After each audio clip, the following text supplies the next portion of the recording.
Well, hello, that's me again, and today is May 5th, 2025. It is Monday. Happy Monday, everybody.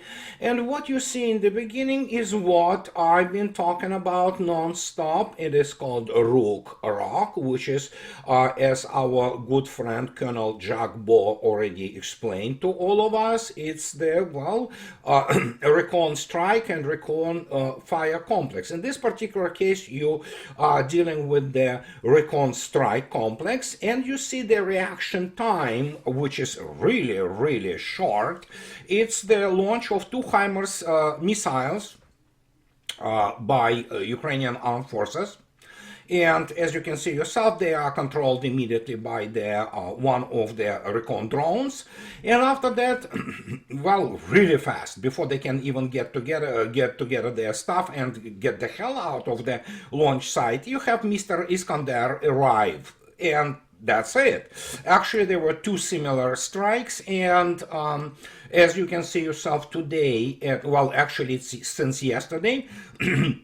The latest data on the losses, you can see yourself that two of the MLRS, which HIMARS is, are already in the combat tally.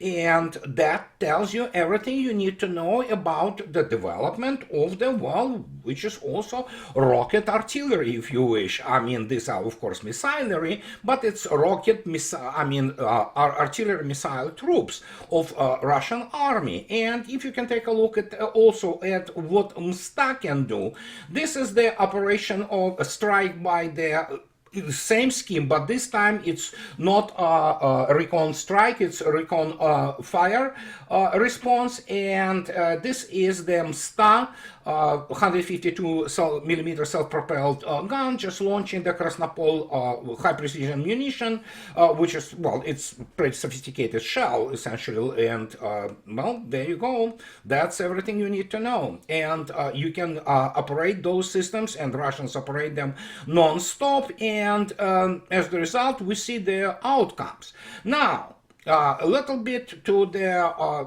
this is a thing about the artillery, and yes, if anybody wonders, Msta can shoot those Krasnopol rocket assisted shells or rounds in excess of 40 kilometers, while Koaliция self-propelled gun can shoot them in longer than actually 70 kilometers, which is the longest range of any gun in existence. So, I'm talking about self-propelled 152, 155 millimeter caliber guns, or cannons, if you wish. So this is what is important about this artillery and all kinds of things of this nature, and but let's go further in this so-called hodgepodge collection of the news, which are still kind of, when you put them together, still constitute a rather almost complete picture, almost complete picture of the world around us. And then we have this situation with Houthis. Since we stay on the missiles, and we have Houthis actually did what Iranians did successfully many times. They broke through the air defense of Israel, and they say that Israel warns of retaliation after Houthi strike on airport, Ben Gurion airport, and as you can see yourself, this is the moment the strike have been caught, and the Israeli Defense Force, IDF, confirmed that it failed to intercept the missile despite several attempts. An impact was identified in the area of Ben Gurion airport, the IDF said in a post on Telegram. The Israeli Air Force is investigating the failure. Houthis, they're Houthis, okay? They say it was hypersonic ballistic missile.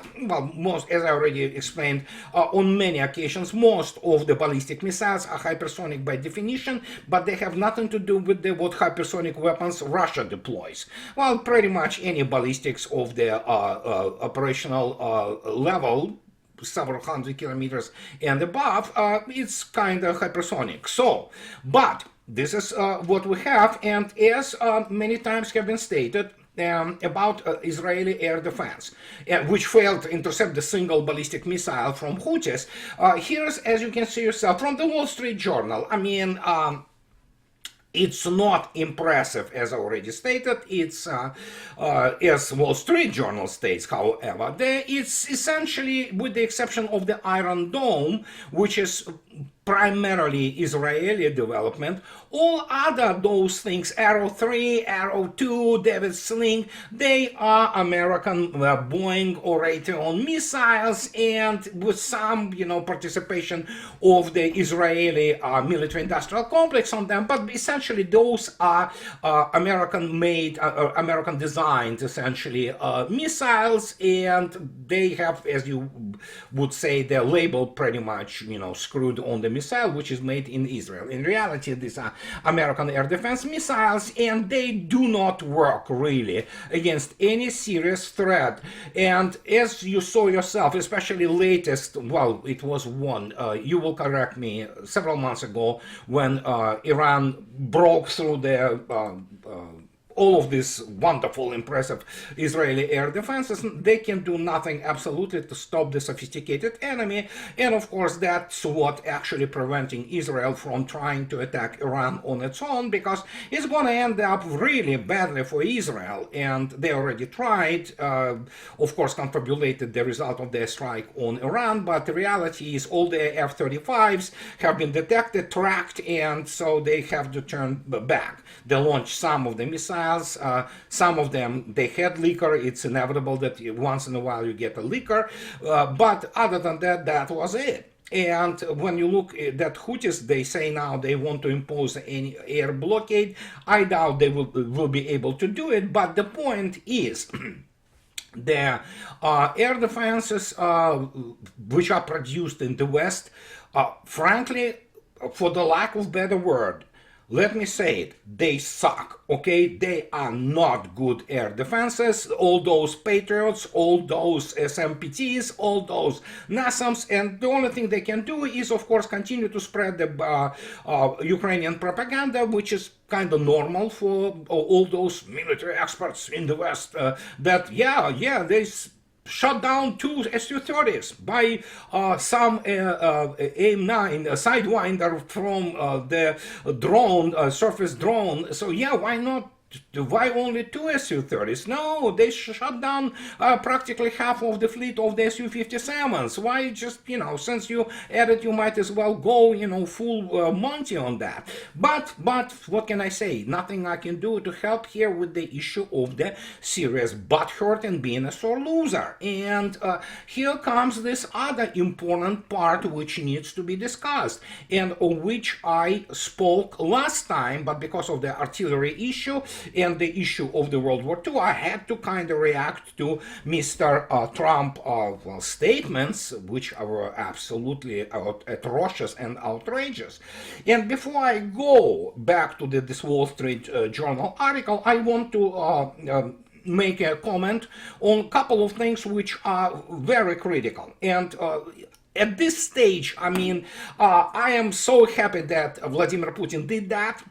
And I put it on my blog because for 10 years, for more than 10 years, I had my brain screwed by all kinds of the cultists and sects of all kinds of the military nincompoops, primarily fanboys, who said that, Russia should have gone and done this in 2014. Well, here it is. Putin spoke about Russia preparations for action against Ukraine. Putin, Russia could not start drastic actions on Ukraine without preparation. This is the real strategy, guys. And here Vladimir Putin explains what was going on. Russia could not proceed with drastic decisions on Ukraine without carrying out work in the field of security. Such a statement was made by President Vladimir Putin in the documentary film by Saida Medvedeva and Pavel Zarubin, Russia, Kremlin, Putin, 25 years, on TV channel Russia 1. You can actually see it on the YouTube too. We could not start any sharp movements without carrying out appropriate work in the field of security, in the field of building the armed forces, and in the field of economy and finance, the head of state stated. He also noted that Russia did not start a special military operation earlier as it sought a peaceful settlement of the situation in Donbass. Yes, Russians were operating in this case, and Vladimir Putin and his administration operating on the dual track. Let's try to settle it by peaceful means, but while doing so, Russia was preparing. And guess what? Boy, did Russia get prepared in this particular case. And when people say that Russia should have gone and did this and that, well, my friends, I have news for you. Real strategy is not built on emotions, and the only reason those people I'm talking about those bunch of the, it's primarily Girkin's, aka Strelkov cult, all those Prigozhin, French elements who say, yeah, we should have gone in 2014. It's really difficult to explain to them that Vladimir Putin was responsible for actually at that time for, well, still is, it's for the country of the almost 150 million people and actually union state with Belarus, so 160 plus million people. So, and when you think that you know better, I have a bridge to sell you. And obviously they always built their the pivotal phrase which Vladimir Putin dropped a few years back when he, in a purely human terms, emotional terms, said, yeah, we made a mistake, we should have gone earlier. But this was human reaction. People do not understand Vladimir Putin lives as the statesman, not just human. That's basically the cross he has to bear as the head not only of just Russian state, but as the head of what is turning to be a free world. And so here we are. And this is one of those critical points. Meanwhile, Mr. Medvedev, which is also the guy who matters a great deal, he's the second man in Russian state. He talks about the parade, which is, of course, upcoming in Moscow. The atmosphere is electric in the preparation for the 80s, and you can see Chinese, Vietnamese, Mongolian troops, people from Burma marching there, all kinds of from former Soviet republics. So Azerbaijan, so it's like, it's absolutely incredible. So, and speaking of which, obviously Zelensky and Ukrainian state being a terrorist state, he talks about that nobody can guarantee Kiev's safety if Ukraine attacks Moscow on May 9th. They tried yesterday, all those UAVs have been shot down near Podolsk, and so he says that Dmitry Medvedev, deputy chairman of Russia Security Council, said on Saturday that nobody could guarantee that the Ukrainian capital of Kiev would survive to see May 10th. And it has to be understood, this is not empty. These are not empty words. The mood in Russian society is, as I already stated on many occasions, and I will continue to state, you probably will not hear anymore all those expressions of the brotherly people from top military political top of Russia, and Russians can, they can wipe out the pretty much Kiev regime. People say, why didn't they do this before? No, for the same reasons as, any real strategist measures his resources and intentions towards their, essentially some kind of the strategic end. But it's very difficult to explain to people who grew up on Tom Clancy's games and novels that actually strategy is a very serious science. Not that garbage they read under the pretense of being strategy in some places like US Naval War College, but it is a very serious science. And when you look at that, if they try, which obviously London, which as you can see yourself, they held their own parade. It is pathetic. They have the Azov elements, which are Nazi elements, marching in London, as you can see yourself. So, they stained their memory of their heroic British soldiers and Empire soldiers who fought there. So, they cannot wash it off anymore. If they support the same as Canada, they're Nazis. So, and the question is, can Russia do it? Oh, absolutely. as Mr. Kartapolov, Lieutenant General Kartapolov, actually one of the guys who was in charge of the Syrian campaign, Russian Syrian campaign in Syria, he said that even Oreshnik will be on display, will be basically rolled on the Red Square. And that means the weapon is already in multiples, it's in serial production. So Russians don't care anymore if Kiev exists at its center, hell with that, you know. And if it needs to be broken through the bunkers where the Zelensky and his curators from London hide, and some probably CIA element, so be it. Yeah, it's just, they will be killed. Simple as that, and nothing they can do about it. There is no air defense complex in the NATO which can stop it. And that brings us to this article which I wanted to talk about last time. Remember, this is Wall Street Journal by Thomas Grove. Thomas Grove, through good luck trying to find his real background, but he is a just journal, journal whore, which writes all kind of garbage. But still, the Russian military moves that have Europe on edge. Putin is expanding bases and preparing to move more troops to European border regions far from Ukraine. We are expecting some conflict with NATO. They quote him, correct. Russians do expect conflict with NATO. And as I will want to talk about Mr. McGregor yesterday, speaking on Daniel Davis, he spoke about this guy, Mr. Kennedy, and Mr. Kennedy, how to say it, I'm sorry, the guy he's a lawyer, he's a senator, he's famous for his bombastic rhetoric, and he knows nothing, but he promises to make Russia a fish food, whatever fish food means. But the point is, when speaking about Mr. Medvedev a couple days ago, he also stated that no, NATO is not going to be disintegrating because United States needs NATO as a tool. Well, the United States doesn't have resources, neither does NATO, but for United States, NATO is a tool, and it's Trump's war, guys. I'm sorry, now we can officially state that it is a Trump's war. He decided the side of the, dark force, and so be it. After his performance, so to speak, in the last 100+ days, well, if you go and listen to what he says, for example, to the interview in NBC, you cannot fix this guy. This is obviously sad, very sad situation, but this is what it is. He talks with the NBC News. This is the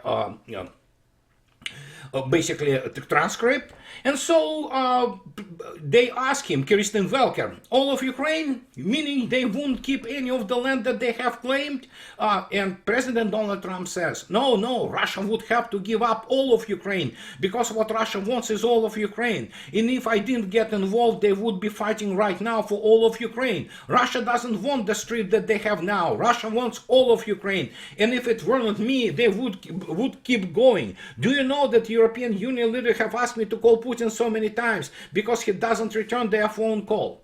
So it's typical Mr. Trump. It's a blowhard hot air balloon, essentially. That's who he is. And but yeah, it's difficult to explain what Russia wants to him, because he absolutely is, with the exception probably of Tulsi Gabbard, he is advised by people who are militarily morons, and the only thing they have, they're utterly corrupt, like Mr. Waltz, who have been kicked out of the national security circle of Trump. But when you have people like Kellogg, what do you expect? And so, all those senators, Trump is absolutely still continues to live in his narcissistic alternative universe. But he doesn't understand. Well, maybe he does. Once in a while he has lucid thoughts, albeit far in between nowadays. Going back to Wall Street Journal article, here it is. And here is what Wall Street Journal writes. With President Trump and many other world leaders preoccupied with the war in Ukraine, some Europeans are growing alarmed about what the Russian army has been doing much more quietly along the other stretches of its borderline with Europe.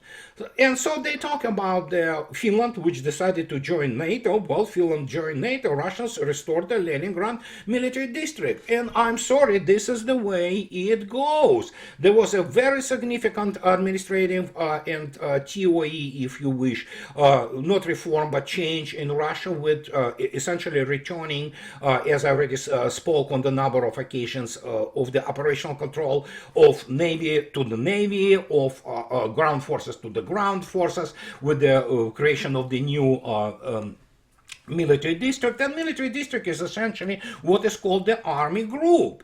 And so Russians naturally will, not will, they're already doing this, will have the army group at the borders of Finland, which decided to become NATO member in not violation. They never were really following that, frankly, for the last 30 years of their peaceful intentions of the Pasikivy-Kekkonen policies towards Soviet Union, but hey, whatever. So those soldiers, many now serving on the front lines in Ukraine, are intended to be the backbone of a Russian military preparing to face off with the North Atlantic Treaty Organization, according to Western military and intelligence officials.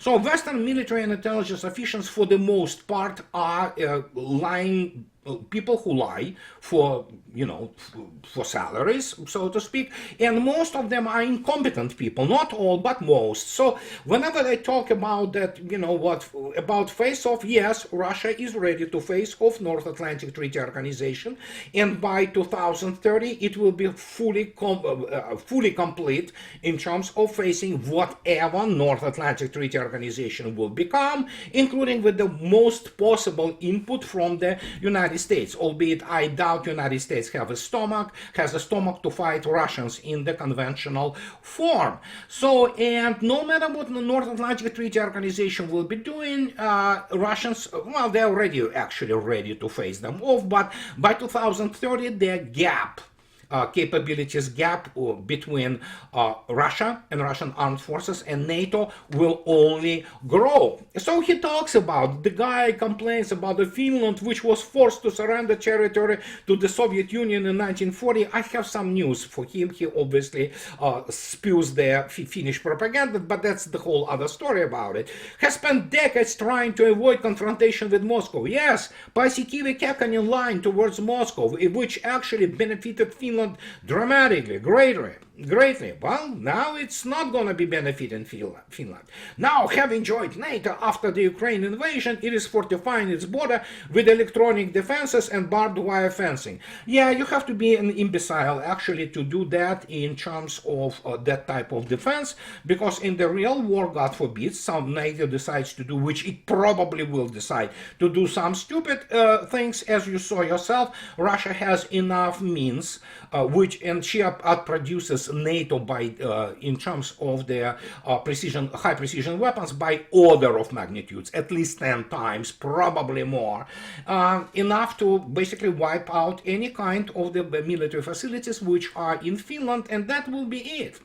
So, and Wall Street Journal continues to lament about this whole thing, is that about arms buildup. Russia increased spending has pushed arms factories to capacity, prompting military industrial firms to expand production lines and open new facilities, according to European military officials. Okay, yeah, European military officials, some faceless European military officials, the bunch of the cretins from London and Berlin who thought that they can fight Russia. Now I can disclose, for example, something from my friends. And I'm talking about my friends on the line of the combat contact. And friends through friends, but yeah, it's my circle. I'm sorry, guys. I'm former Soviet military professional. And so there was a captain of the second rank, which is the commander, not lieutenant commander, not captain, lieutenant commander of the Swedish Armed Forces of Swedish Navy, who had been captured. He's a POW now, and he was captured doesn't matter where he was captured. And one of the shocks for this guy, who was actually in the planning and operational planning, tactical and operational planning of one of the Ukrainian forces formations, was the fact that he didn't believe that his question was, why didn't you retreat? When he asked Russians about the fact that, yeah, They attacked, and he said, you were supposed to retreat. And Russians say, who told you so?